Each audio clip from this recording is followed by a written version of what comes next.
balance and movement because they have this whole autoimmune attack on the brain. So we know that we've got to really rule this out. Is it a genetic sensitivity, or are they just sensitive to it because they have poor gut function? So if they just have poor gut function, then we may need to just, remove the food for a period of time, heal the gut, give them appropriate enzymes and good bacteria and different things to help heal the gut lining, and then retest it. And then eventually, possibly, they may be able to have those foods. But generally, we're looking at a life change here, particularly, especially for the genetic autoimmune response or the genetic sensitivities. Also, some of the other tests I do is a DNA stool ecology. And this is going to tell me if your child actually has good bacteria in their gut, so the beneficial protective, bacteria that they're supposed to have, if they have bad bacteria, if they have gut infections, if they have parasites, if they have a yeast overload. This is important to know because we're going to want to clean that out. We're going to want to get them on the appropriate supplement or medication to rid of that. And then that will help with the brain. However, we know that the brain is the cause of this. Generally, the malfunctioning or underfunctioning right hemisphere is really going to cause that sympathetic response, which is going to cause that effect or that secondary effect in the gut. So, it's not the gut causing the problem. It's really the brain under firing that's causing lack of input to the gut, which is causing this whole invasion of bad bacteria or yeast and that type of thing. And we know that this is very common with the autistic spectrum population. Also, I do a complete blood lab. So I'll check, glucose regulation, thyroid functions, iron level, vitamin D. Again, using those functional ranges that I talked about. For example, what a functional range is, say for glucose, if you went to a lab and had it drawn, what they use as a normal marker would be between 65 and I believe about 125 for glucose. What a functional or healthy range is between 85 and 100. So there's a big discrepancy there because, if a child has a blood glucose of 65, that could actually be an indicator for us that they could be hypoglycemic.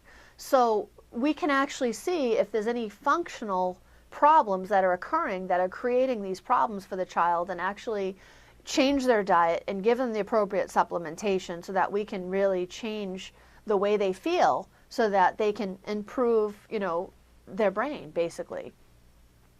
We'll also check things like vitamin D conversion.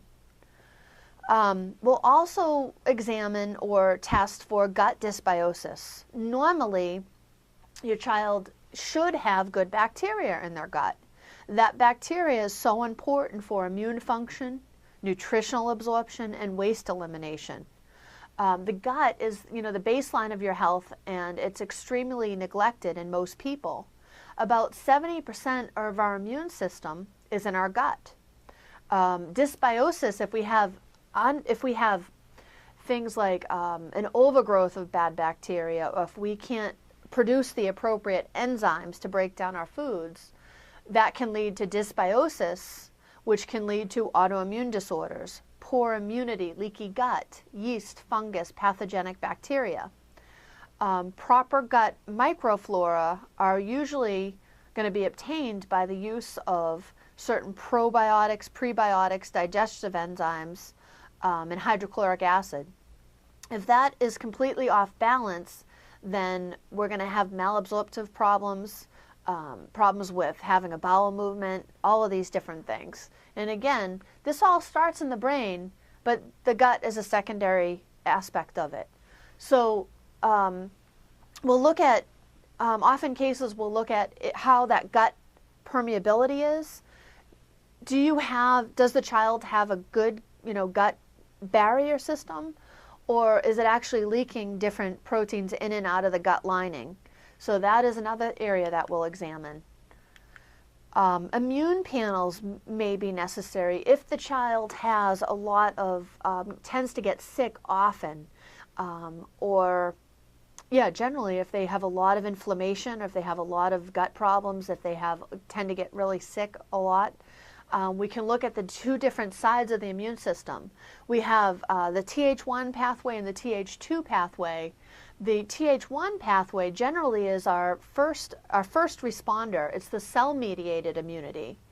And our second pathway, Th2, is our antibody-mediated immunity. So generally, it's the side that produces antibodies.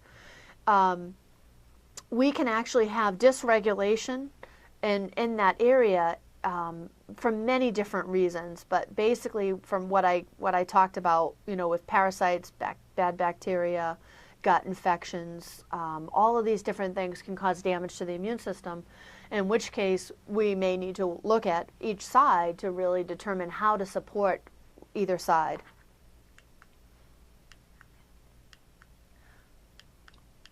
Okay. So,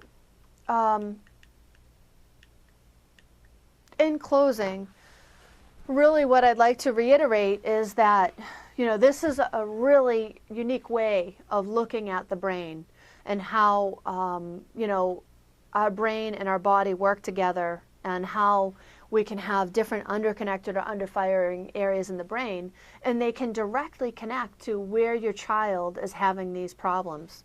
I can't tell you how amazing it is to be able to determine specifically where that child's problem is, and then to work with the parents and the family to actually reestablish those proper pathways, get the child on the appropriate fuel and the appropriate supplementation, and have the ability to actually change their life.